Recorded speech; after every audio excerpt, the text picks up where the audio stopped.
एक बहुत गरीब लड़का था। वह हर रोज जैसे तैसे करके इधर उधर से खाने का जुगाड़ करता था, लेकिन हर दिन कोई उसका खाना चुरा लेता था। एक दिन उसे पता चला कि एक चूहा उसका खाना चुरा लेता है, तो उसने चूहे को पकड़ लिया और उससे पूछा, तुम जानते हो कि मैं बहुत गरीब हूँ, फिर भी तुम हमेशा मेरा खाना चुरा लेते हो। अगर तुम्हें चोरी करनी है तो तुम एक अमीर आदमी का खाना चुराओ, इससे उसे कोई फर्क नहीं पड़ेगा।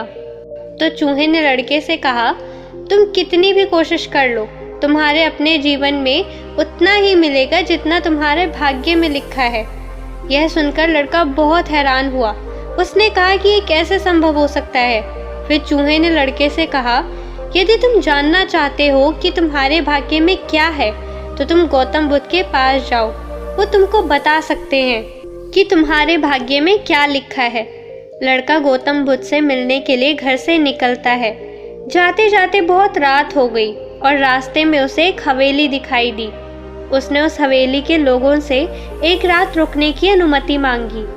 हवेली के लोगों ने उससे पूछा, तुम इतनी रात को कहाँ जा रहे हो? लड़के ने कहा कि मैं अपना भाग्य जानने के लिए गौतम बुद्ध के पास जा रहा हूँ।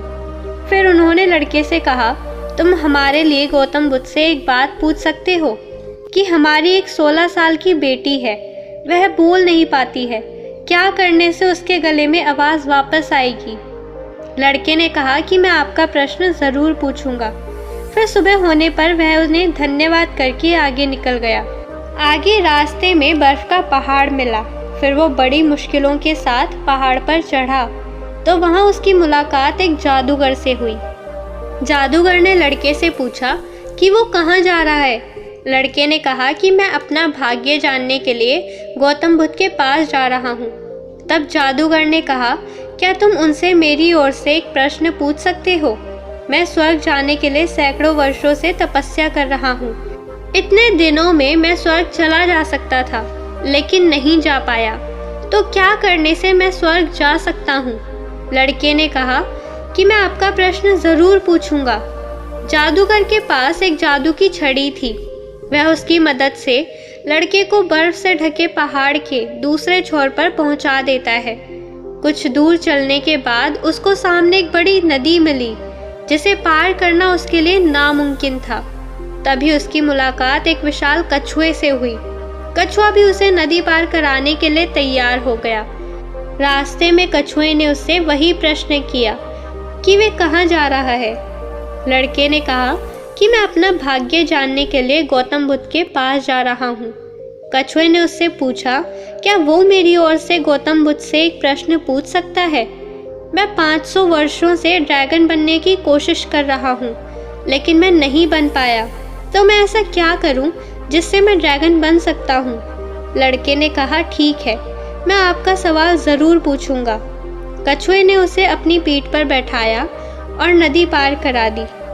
आखिरकार वो लड़का गौतम बुद्ध के पास जा पहुंचा। वहाँ उसने और भी बहुत से लोगों को बैठे हुए देखा। गौतम बुद्ध ने कहा, मैं एक व्यक्ति के लिए सिर्फ 3 प्रश्नों का उत्तर दूंगा। लड़का चिंतित हो गया क्योंकि उसे 4 प्रश्न पूछने थे। लड़का सोचने लगा, कौन से 3 प्रश्नों के बारे में पूछूं? उसने कछुए के बारे में सोचा, जो 500 सालों से ड्रैगन बनने की कोशिश कर रहा है। वो जादूगर जो स्वर्ग जाने के लिए सैकड़ों वर्षों से तपस्या कर रहा है। और वो लड़की जो बोल नहीं पाती, वो अपना पूरा जीवन बिना बोले कैसे बिताएगी? फिर उसने मन ही मन सोचा, मैं तो बस एक गरीब भिखारी हूँ, भीख मांगकर गुजारा कर सकता हूँ, लेकिन कछुआ, जादूगर और लड़की की समस्या मुझसे कहीं ज़्यादा है। यह सोचकर लड़के ने खुद का सवाल नहीं किया, बल्कि उन तीनों के सवाल गौतम बुद्ध से पूछे। भगवान बुद्ध ने कहा, कछुआ 500 साल से ड्रैगन बनने की कोशिश कर रहा है, लेकिन वो अपने कवच को छोड़ने को तैयार नहीं है। वो तब तक ड्रैगन नहीं बन पाएगा जब तक वो अपना कवच नहीं छोड़ देता। और जादूगर स्वर्ग जाने के लिए सैकड़ों वर्षों से तपस्या कर रहा है, लेकिन उसने वो जादुई छड़ी अपने पास रखी हुई है। वो जादुई छड़ी उसे स्वर्ग जाने से रोक रही है। अगर वो स्वर्ग जाना चाहता है तो उसे वो जादुई छड़ी छोड़नी होगी। और जिस दिन वह लड़की अपना जीवन साथी चुनेगी उसी दिन से लड़की बोलने लगेगी। लड़के ने गौतम बुद्ध को धन्यवाद कहा और वहां से प्रस्थान किया। वापस आने पर यह सब बातें सुनते ही जब कछुए ने अपना कवच खोला तो उसके अंदर कई कीमती मोती मिले। कछुए ने उन मोतियों को लड़के को दे दिया और ड्रैगन बनकर उड़ गया।